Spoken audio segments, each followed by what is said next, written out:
설 명절 잘 지내셨나요? 네.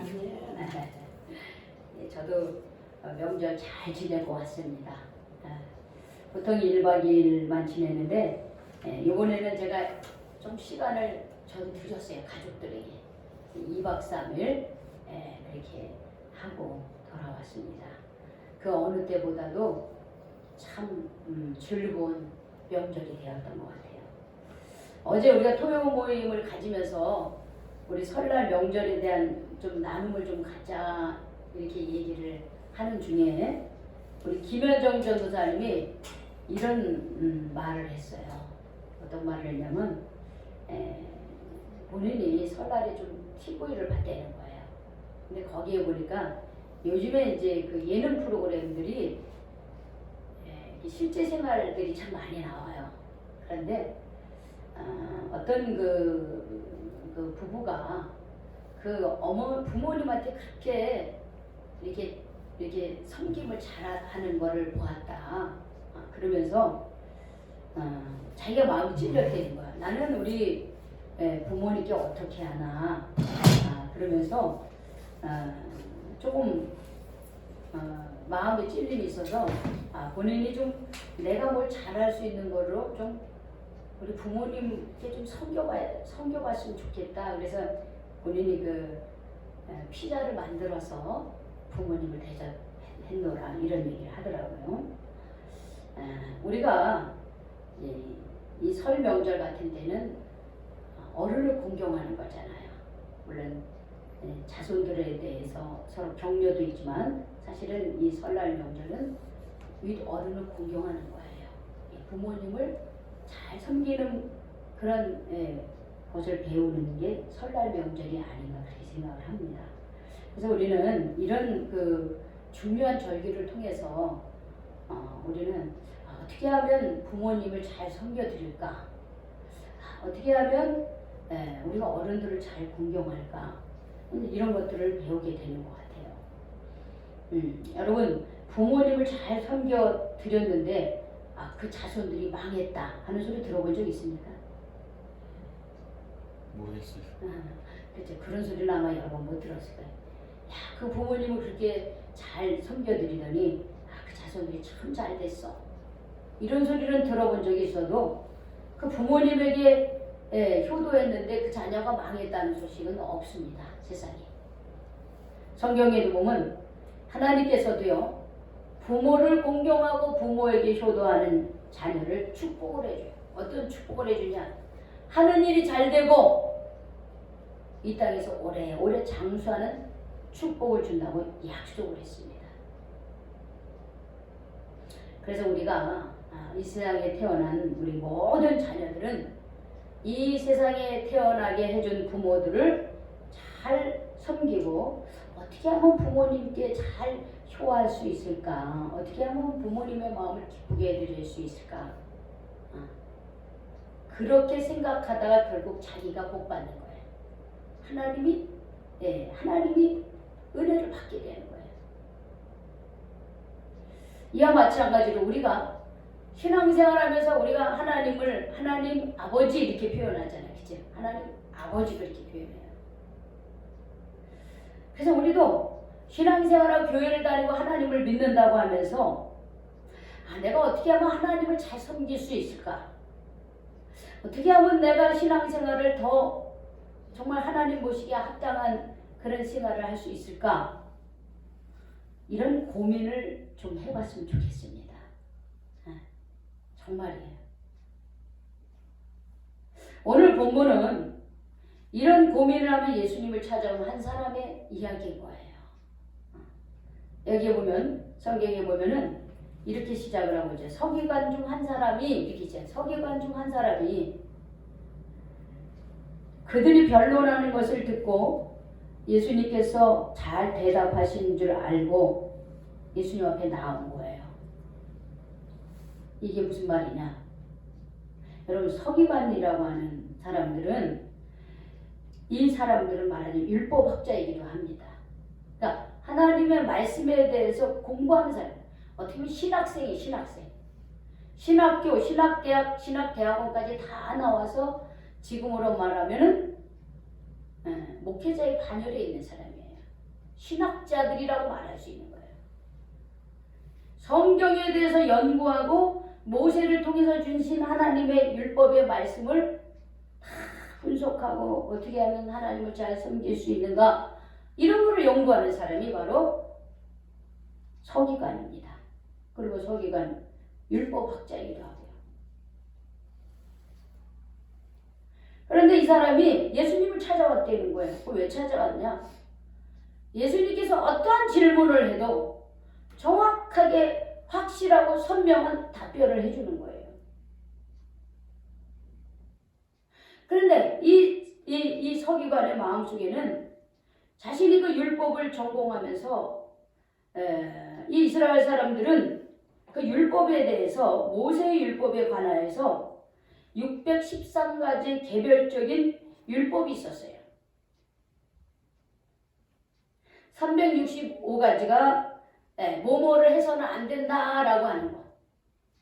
그리고 248가지가 뭐뭐 해야 된다라고 긍정적인 율법이었어요.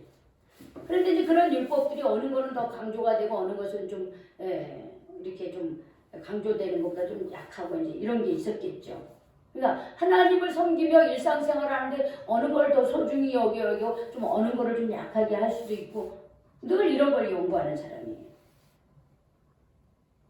근데 이 사람의 마음속에 이런 여러 가지 율법이 있고 계명이 있는데 궁금했던 거예요. 정말 어떤 계명이 가장 중요한 계명일까? 이런 궁금한 점이 있어요.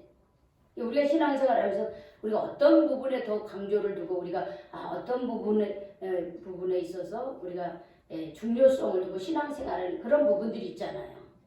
예를 들자면 나는 무슨 일이 있어도 주일은 안 빠진다.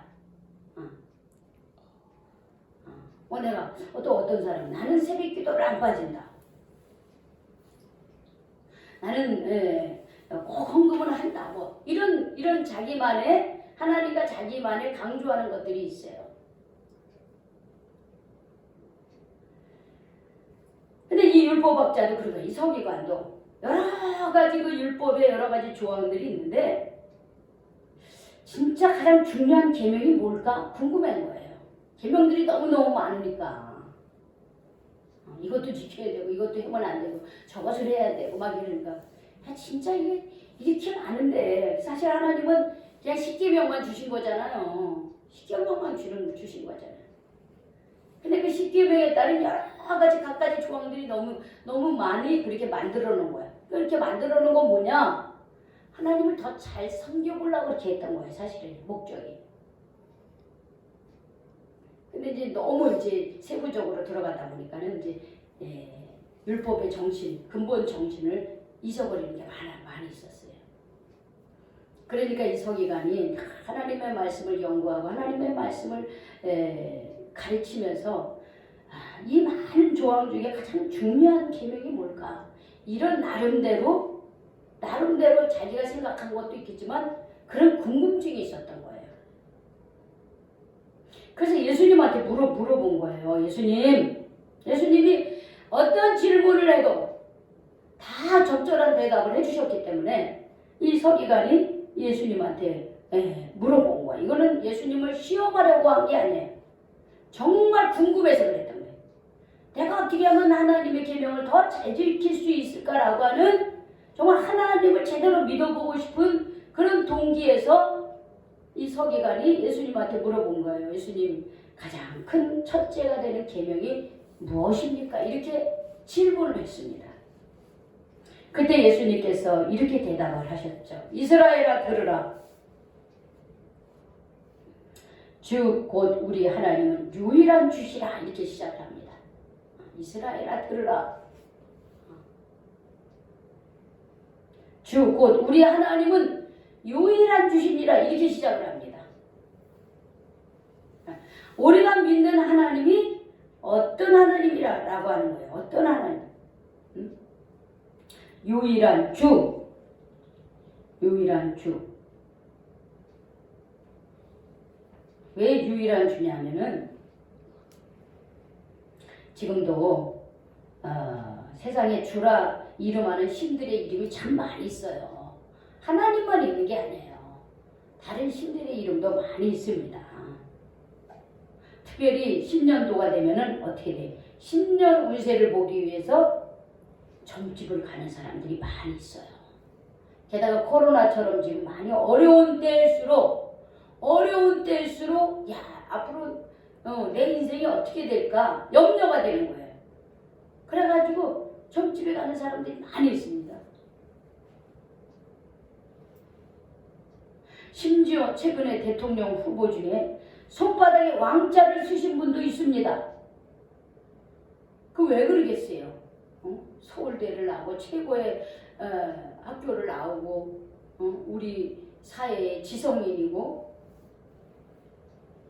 그런 그 대통령 후보가 왜 손바닥에 왕자를 쓰고 나왔을까요? 자기가 대통령이 될지 안 될지 모르는 거예요. 불안한 거예요. 그래서 주술의 힘으로 대통령이 되고자 하는 그런 미신적인 태도가 결국 손바닥에 왕자를 쓰고 이렇게 후보 연설에 나왔습니다. 그래서 참 이상한 건요. 예전 같으면요. 우리 기독교인들이 그런 거 보면요. 막 들고 일어났어요. 저런 후보가 어떻게 대통령 후보로 나올 수 있는가? 미신을 섬기고 이러는 사람을 어떻게 우리가 대통령 후보로 절대 안 된다. 이런 성명서가 많이 나왔어야 돼요. 그런데 이상하게 그런 성명서가 하나도 없습니다. 미신을 믿든지 말든지 상관없어. 그냥 저 사람이면 돼. 무조건 이 친구 이러고 있어요.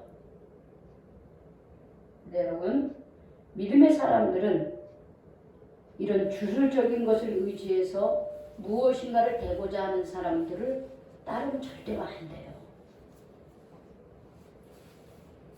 믿음의 사람들은 점집에 다니고 무당을 쫓아다니고 이런 미신적인 태도를 거부해야 됩니다.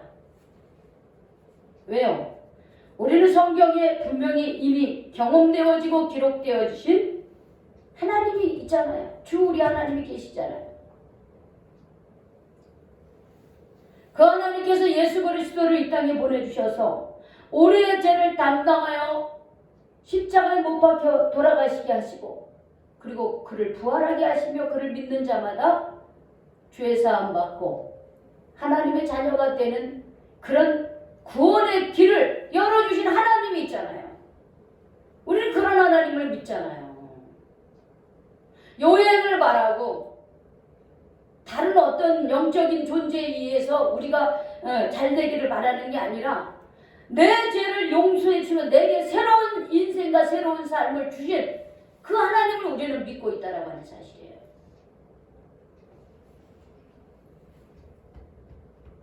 내가 믿는 하나님에 대한 분명한 이해와 고백이 있어야 됩니다. 여러분 이런 하나님 믿으시죠? 아멘. 네. 우리는 이런 하나님 믿고 있는 거예요. 그래서 예수님이 그렇게 시작한 거예요.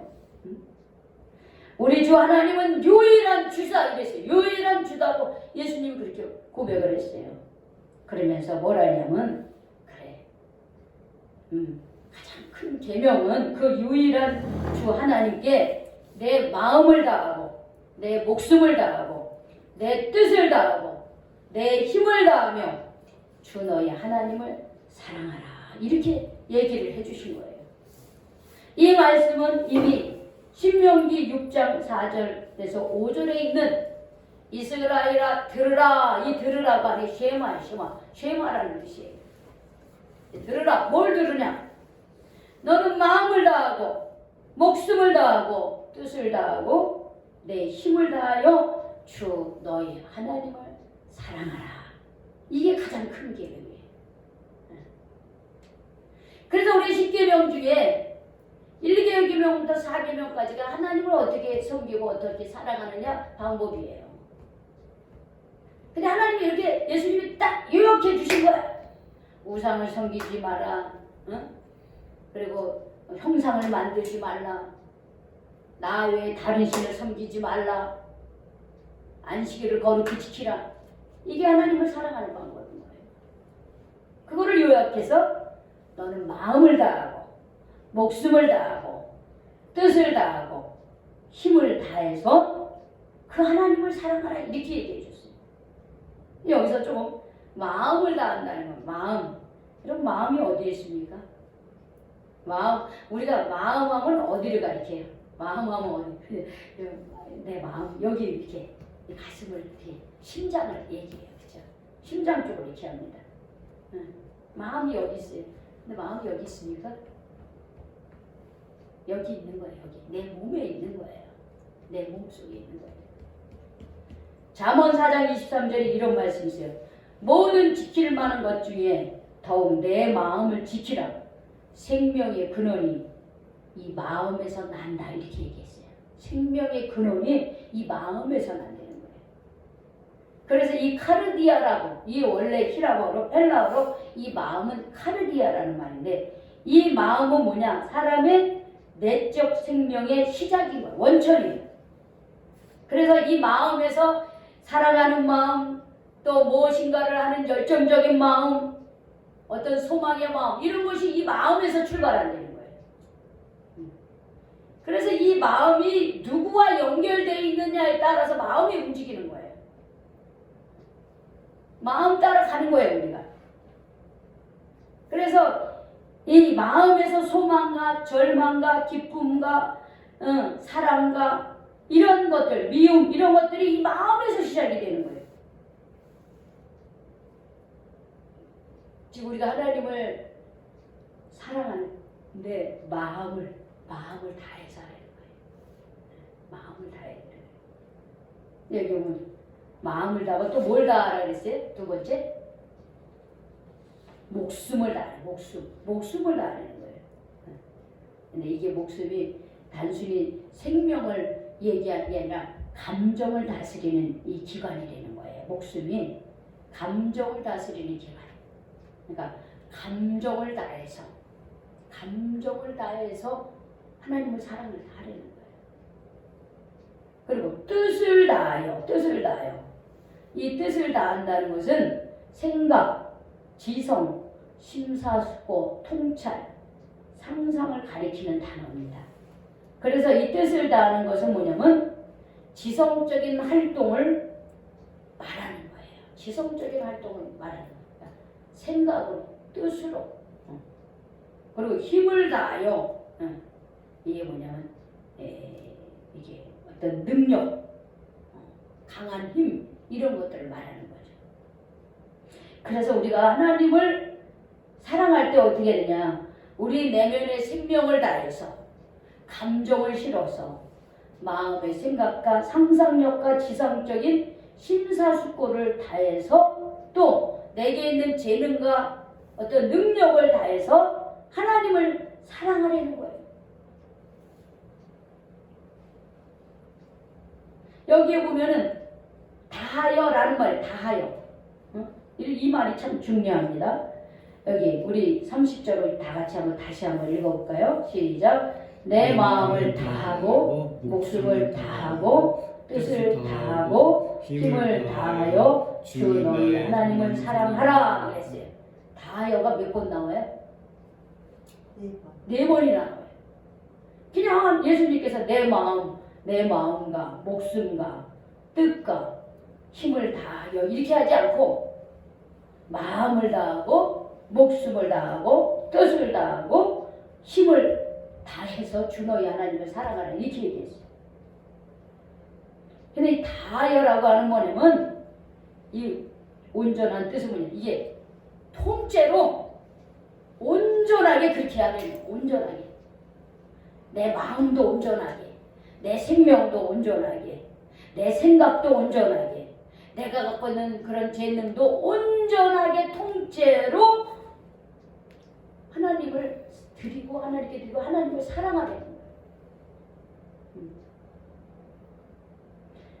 우리가 누군가를 정말로 사랑할 때 마음이 나뉘어집니까? 우리 쉽게 얘기하면 내가 이성적인 사랑을 만났을 때 마음이 이렇게 막 잘 나눠지고 잘 합리적인 생각이 돼요? 응? 안 되죠, 그렇죠? 막 사랑에 그 불이 붙을 때는 오로지 그 사람만 생각하게 되는 거예요. 낮이나 밤이나 깨어있을 때나 오로지 그 사람만 생각나. 그렇죠? 그렇게 하려는 거예요. 그렇게. 그런 나눠진 마음으로, 계산된 마음으로가 아니라 마음을 다해서 그렇게 하나님을 사랑하려는 거예요. 그냥 참 이 말씀을 준비하면서 나는 하나님을 사랑한다고 했지만 이렇게 온전하게 하지 못한 부분이 많이 있다는 걸 잘 깨달았어요. 제가. 그렇잖아요. 우리가 마음을 다하고 목숨을 다하고 뜻을 다하고 힘을 다해서 우리가 주님을 사랑하고 있습니까? 계산해서 하잖아요. 그렇죠? 마음이 막 나뉘어지잖아요. 이 일도 하고 저 일도 하고 응? 그러면서 하나님 앞에 온전하게 헌신하기보다는 그렇지 못할 때가 많이 있잖아요. 그러다 사실은 하나님 우리를 사랑할 때 적당하게 뜨뜻미지근하게 반쪽 사랑을 하십니까? 하나님 우리 사랑할 때요? 아니, 하나님 우리를 사랑할 때요 온전하게 사랑하시는 거예요. 그래서 이 땅에 독생자 예수님을 보내주셔서 온 인류를 너무 사랑하신 예수님을 보내주셔서 어떻게 해요? 예수님이 나의 죄를 대신하여 십자가에서 고통을 받으며 죽게 하신 거예요. 하나님이 우리를 사랑하는 것은 이게 통째로 사랑하는 사랑이고 온전한 사랑이었던 거예요. 다 주신 거예요. 다 주신 거예요. 우리한테. 그래서 누구든지 그 예수님을 믿을 때에 죄가 용서받고 죄인이었던 내가 하나님의 자녀가 되는 새로운 신분이 상승이 되는 거예요. 세상의 자녀가 아니라 하나님의 자녀로 살게 해주시는 거예요. 이게 하나님의 온전한 사랑이에요. 그래서 우리도 하나님을 사랑할 때 이렇게 온전하게 통째로 하나님을 사랑하려는 거예요. 적당하게 시간만 때우는 그런 사랑 말고 정말 충분하게 온전하게 우리도 사랑하려는 거예요. 내가 갖고 있는 물질로, 때로는 내가 갖고 있는 재능으로, 때로는 내가 갖고 있는 그 무엇으로 하나님을 사랑하는 표현을 하려는 거예요. 우리가 주일날 이 자리에 나오는 것도 사랑의 표현인 거예요. 하나님을 사랑하는 표현인 거예요. 하나님과 사귐의 그런 시간들이에요. 이 시간.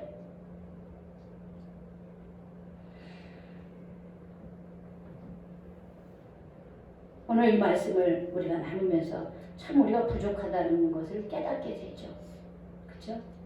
우리가 하나님을 사랑하는데 참 내가 이렇게 하지 못하고 그냥 적당하게 그냥 이렇게 누구를 봐주는 것처럼 신앙생활을 하지 않았나 여러분들 돌이켜보면서 올 한 해 하나님 사랑하기에 힘쓰시기 바랍니다. 힘써야 돼요. 하나님 다 아셔요. 그러면서 이어서 예수님 뭐라 했냐면 하나님을 이렇게 사랑하듯이 둘째는 내 이웃을 내 몸같이 사랑하라. 이 계명보다 더 큰 계명은 없다. 이렇게 말씀하셨어요. 내 이웃을 내 몸같이 사랑하라는 거예요. 예수님께서 뭐래요? 내가 다른 사람한테 대접받고 싶은 그 행동을 너가 그렇게 다른 사람에게 먼저 하라 그렇게 얘기하셨어요. 그게 바로 오늘 이 말씀이에요. 내 이웃을 내 몸처럼 사랑해. 왜 황금줄이에요? 왜? 이게 얼마나 이 말씀이에요. 우리는 이미 예수님이 말씀하신 거니까 아 그래 이런 말씀이 있지 하고 쉽게 받아들이지만 이 말씀을 하기까지는 예수님이 그걸 깨달아야 이 말씀을 하는 거예요. 내가 누군가에게 대접받고 싶은 그런 어떤 욕구들이 있어요. 저 사람이 나한테 이렇게 해줬으면 좋겠다. 부모님이 나한테 이렇게 해줬으면 좋겠다. 혹은 누군가가 나한테 이렇게 해줬으면 좋겠다. 왜냐면 그건 내가 바라는 거예요. 그런데 우리가 이 세상을 살면서 내가 누군가로부터 받고 대접받고 싶은 그런 행동을 먼저 하려는 거예요. 먼저 하려는 거예요. 그게 황금요직이에요. 황금. 그러면서 나아가서 내 이웃을 내 몸같이 사랑하라. 내 이웃을 너 몸처럼 그렇게 사랑하려는 거예요. 그래서 에베소서 4장에도 보면 이런 말씀이 있습니다. 한번 찾아볼까요? 에베소서 4장 32절. 자, 뒤쪽에 있어요. 신약성경 뒤쪽에 에베소서 4장 32절.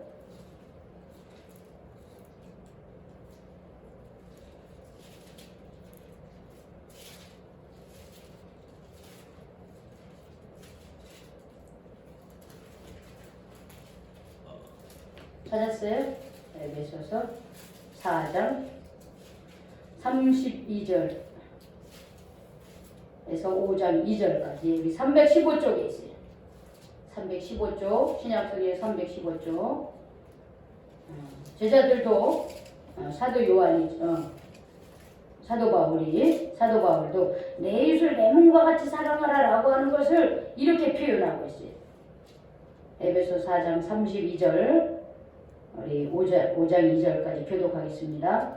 서로 친절하게 하며 불쌍히 여기며 서로 용서하기를 하나님이 그리스도 안에서 너희를 용서하신 것 같이 하라. 그러므로 사랑하는 자녀같이 너희는 하나님의 본자가 되고. 그렇죠. 2절 같이 해봐요. 시작. 그리스도께서 너희를 사랑하신 것 같이 너희도 사랑 가운데서 행하라.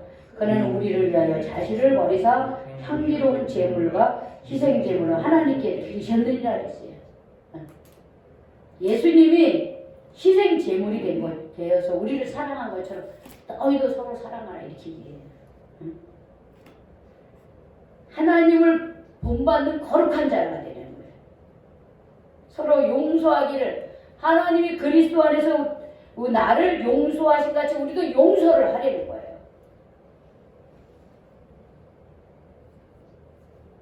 용서 못하는 경우가 종종 있습니다. 근데 용서하려는 거예요. 왜? 하나님께서 예수님을 통해서 우리를 용서해 줬기 때문에 우리도 용서를 실천하라고 이렇게 얘기했어요. 시간이 없어서 제가 마태복음을 보면 예수님의 마태복음 5장에 보면 예수님 뭐라 했어요? 내 이웃을 사랑하고 내 원수를 미워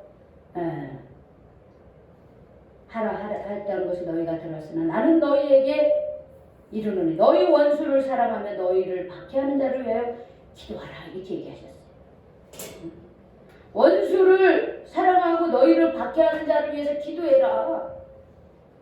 이게 내 이웃을 사랑하는 삶이라고 하는 거예요. 이런 말씀은 많이 있어요. 사도 요한도 요한일서 4장 8절에 사랑하지 아니하는 자는 하나님을 알지 못하나니 이는 하나님은 사랑이다 그랬습니다. 요한일서 4장 11절에 사랑하는 자들아 이같이 하나님이 우리를 사랑하셨은지 우리도 서로 사랑하는 것이 마땅하도다 이렇게 얘기했어요. 하나님의 사랑을 진심으로 받은 우리들은 이웃을 내 몸과 같이 사랑하는 거기서 끝나지 않고 원수를 사랑하고 원수를 위해서 어떻게 해줘요? 기도해 주는 데까지 나아가려는 거예요. 그게 예수님께서 우리에게 가르치신 말씀이에요. 하나님이 예수님을 통해서 우리에게 주시는 말씀이에요. 그런데 자 주변에 보면 또 저 자신도 어떤 때 보면 정말 괘씸하다고 생각하면 용서가 안 될 때가 있어요. 미워. 근데 계속 기도합니다. 저는 미워하지 말게 하시고 더 사랑하게 해주시옵소서. 그 기도를 해요.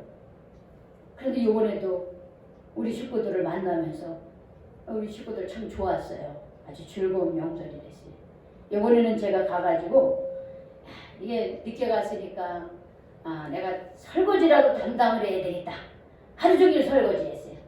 아침 먹고 설거지, 저녁 먹고 설거지, 점심 먹고 설거지, 저녁 먹고 제가 다 했어요. 일부러 그렇게 했어요. 왜 내가 일찍 가가지고 음식도 못 만드는데 먹고 가만히 있으면 안 되잖아요. 그래서 설거지는 제가 담당입니다. 설거지 제가 다 했어요. 그리고 조카들 와가지고 세배하고 그리고 할머니 편, 할아버지 편 해가지고 윷놀이도 하고 가족도 만나고 아주 좋았어요. 근데 그런 대화 중에 제가 안타까운 건 뭐냐면 그 마음속에 이게 마음에 안 드는 사람들, 그 사람 때문에 내가 받은 상처 때문에 아직도 여전히 용서하지 못하는 부분들이 있더라 이거예요. 용서하지 못하고 그 미워하는 마음이 있는 걸 제가 봤어요.